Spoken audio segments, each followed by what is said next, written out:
வணக்கம், welcome to the channel recipes desk. இன்னைக்கு நம்ம தக்காளி சூப் எப்படி செய்யறதுன்னு பார்க்கலாம். ரொம்பவே டேஸ்ட்டாக இருக்கக்கூடிய ஒரு சூப் ரெசிபி இதை செய்கிறது ரொம்ப ஈஸி தான். ஃபர்ஸ்ட்டுக்கு என்னென்ன பொருட்கள் தேவைன்னு பார்த்துட்டு எப்படி செய்யறது அப்படின்றது இந்த வீடியோவில் பார்க்கலாம். அதுக்கு முன்னால் அந்த ரெசிபீஸ் டெஸ்க் சேனலை நீங்கள் இன்னும் சப்ஸ்கிரைப் பண்ணலாம் அப்படின்னா red colour subscribe button click பண்ணிட்டு பக்கத்தில் இருக்கிற பெல் ஐக்கான் ப்ரெஸ் பண்ணிக்கோங்க. அப்போ தான் இனிமேல் போடுற வீடியோஸ் எல்லாமே உங்களுக்கு உடனுக்குடன் கிடைக்கும். இதேமே மிஸ் பண்ணாமல் இன்ஸ்டண்ட்டாக பார்க்க முடியும். இப்போ இதை செய்யறதுக்கு என்னென்ன பொருட்கள் தேவைன்னு பார்த்துடலாம். 3 பல் பூண்டு, ஒரு பிரியாணி இலை, மிளகுத்தூள் செய்கிறதுக்கு தேவையான அளவு எடுத்துக்கோங்க. நல்லா ஃப்ரெஷ்ஷாக நம்ம மிளகுத்தூள் செஞ்சு சேர்த்தா டேஸ்ட் நல்லாயிருக்கும். 3 தக்காளி, ஒரு பெரிய வெங்காயம். ஃபஸ்ட்டு நம்ம ஒரு கடாய் எடுத்துக்கலாம். எடுத்துகிட்டு அதில் 1 டேபிள் ஸ்பூன் வெண்ணெய் இல்லைனா நெய் சேர்த்துக்கலாம். இந்த சூப் செய்கிறதுக்கு நம்ம எப்போவுமே நல்லா பழுத்து இருக்கிற தக்காளி தான் யூஸ் பண்ணணும். அப்போ தான் அந்த டேஸ்ட் நல்லாயிருக்கும். நெக்ஸ்ட் இதில் நம்ம 3 பல் பூண்டு சேர்த்துடலாம். இந்த சூப் செய்கிறது ரொம்ப ஈஸி தான். 10 நிமிஷம் தான் ஆகும் நமக்கு இதை செய்கிறதுக்கு. அதனால் நமக்கு குயிக்காக ஏதாவது செஞ்சு சாப்பிடணும் அப்படின்னு நினச்சோம் அப்படின்னா கண்டிப்பாக இதை ட்ரை பண்ணலாம். மழை காலத்துலலாம் இந்த மாதிரி நம்ம சூப் செஞ்சு சாப்பிட்றப்போ ரொம்பவே நல்லாயிருக்கும். இப்போ நம்ம இதில் பூண்டு சேர்த்து நல்ல ஒரு ஃப்ளேவர் வர வரைக்கும் ஃப்ரை பண்ணிக்கலாம். நெக்ஸ்ட் இதில் பிரியாணி இலை சேர்த்துடலாம். சேர்த்துட்டு அதையும் நல்லா ஃப்ரை பண்ணிடலாம். இந்த பிரியாணி இலை சேர்த்தோம் அப்படின்னா நல்ல ஒரு ஃப்ளேவர் கிடைக்கும் இந்த சூப்பில். நெக்ஸ்ட் இதில் ஒரு பெரிய வெங்காயத்தை நம்ம சின்ன சின்ன துண்டாக நறுக்கி சேர்த்துடலாம். சேர்த்துட்டு இந்த வெங்காயம் லைட்டாக ப்ரௌன் கலர் ஆகட்டும். அது வரைக்கும் நம்ம இதை ஃப்ரை பண்ணிடலாம்.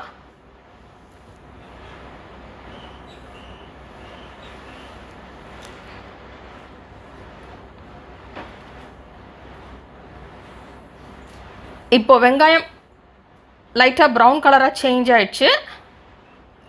நெக்ஸ்ட் இதில் நம்ம நறுக்கி வச்சுருக்கிற தக்காளி சேர்த்துடலாம். நல்ல பெரிய சைஸில் 3 தக்காளி, நல்லா பழுத்து இருக்கிற தக்காளியை நம்ம சேர்த்துடலாம். சேர்த்துட்டு இப்போ இதை நல்லா மிக்ஸ் பண்ணி விட்டுடலாம். இந்த தக்காளியில் பச்சை வாசனை போகட்டும். அது வரைக்கும் நம்ம இதை ஃப்ரை பண்ணிடலாம். இப்போ நம்ம டிஷ்ஷுக்கு தேவையான அளவு உப்பு சேர்த்து ஃப்ரை பண்ணிடலாம். உப்பு சேர்த்துட்டோன்னா தக்காளி ரொம்ப குயிக்காக ஃப்ரை ஆயிரும்.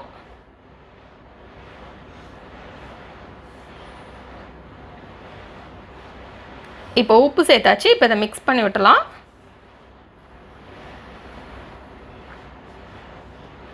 இப்போ தக்காளியில் உள்ள பச்சை வாசனையெல்லாம் போயிடுச்சு. நல்லா இது குக் ஆகிடுச்சு. இப்போ இதில் நம்ம கொஞ்சமாக தண்ணி சேர்த்துடலாம்.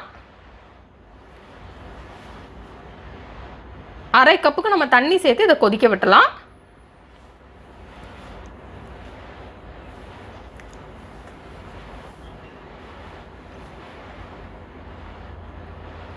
ஒரு 5 நிமிஷம் இது நல்லா கொதிக்கட்டும். ஹை ஃப்ளேமில் வச்சு நம்ம 5 நிமிஷம் இதை கொதிக்க விட்டுலாம். இப்போது 5 நிமிஷம் ஆயிடுச்சு. 5 நிமிஷம் ஆனதுக்கப்புறம் நம்ம ஸ்டவ் ஆஃப் பண்ணிவிட்டு இதை ஆற விட்டலாம். இந்த பிரியாணி இலையை நம்ம எடுத்து போட்டுடலாம். அது நமக்கு தேவைப்படாது. இனிமேல் அது நல்ல ஃப்ளேவருக்காக தான் நம்ம ஆட் பண்ணோம். அப்புறம் அரைக்கிறப்போ நம்ம பிரியாணி இலை சேர்க்கக்கூடாது. இப்போ இதை ஆற விட்டலாம். இது ஆறுனதுக்கப்புறம் நம்ம இதை அப்படியே ஒரு மிக்ஸி ஜாரில் சேர்த்து அரைச்சிடலாம்.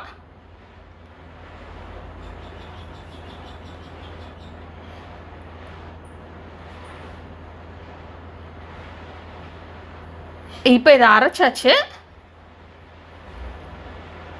இப்போ இதை நம்ம ஒரு ஃபில்டர் யூஸ் பண்ணி ஃபில்டர் பண்ணிடலாம்.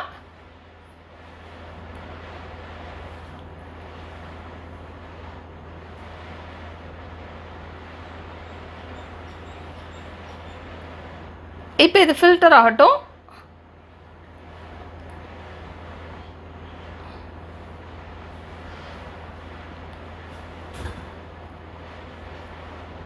இப்போ இதை நம்ம ஃபில்டர் பண்ணதுக்கப்புறம் நம்ம கீழே ஃபில்டர் ஆகி வந்திருக்குதுல அதை திருப்பியும் நம்ம கொதிக்க விட்டுலாம்.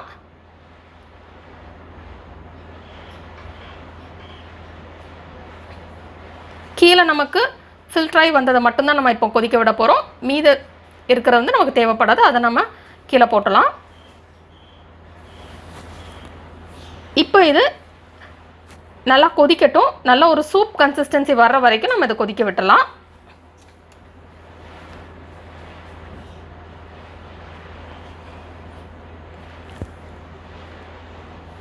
இப்போ இது நல்லா கொதிச்சிருச்சு. நமக்கு நல்லா திக்கான ஒரு கன்சிஸ்டன்சி வரட்டும். பார்த்திங்கன்னா ஓரளவுக்கு திக்கான ஒரு கன்சிஸ்டன்சி வந்துருச்சு. இந்த சூப் கன்சிஸ்டன்சி வந்தோடனே நம்ம ஸ்டவ் ஆஃப் பண்ணிடலாம். இப்போ நம்ம இந்த சூடாக இருக்கிற சூப்பில் ஃப்ரெஷ்ஷாக நம்ம அரைச்சி வச்சுருக்கிற பெப்பர் பவுடர் சேர்த்துடலாம். இல்லைனா பெப்பர் மில் இருந்தது அப்படின்னா நம்ம அதிலருந்தே ஃப்ரெஷ்ஷாக பெப்பர் பவுடர் சேர்த்துடலாம். இப்போ இது நல்லா சூடாக குடிக்கிறதுக்கு ரொம்பவே நல்லாயிருக்கும்.